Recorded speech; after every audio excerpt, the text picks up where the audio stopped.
The ongoing conflict between Israel and Gaza has resulted in widespread devastation and loss of life. This latest wave of violence has raised concerns not only about the humanitarian crisis, but also about the implications for freedom of speech in the region.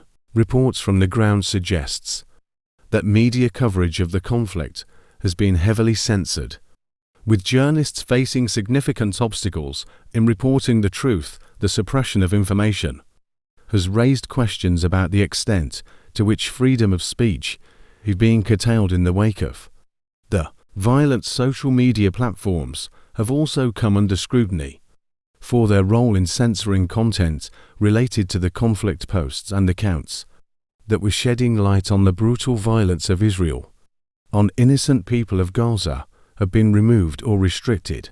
As the conflict continues to unfold, the international community has been vocal in condemning the violence and calling for a peaceful resolution.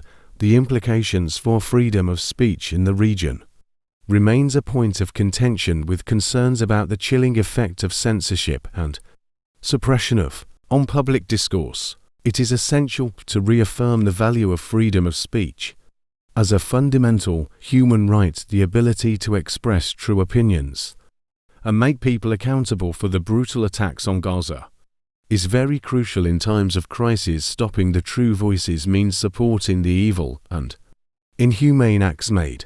In conclusion, the events unfolding in Israel and Gaza have brought to the forefront critical questions about freedom of speech in the midst of conflict.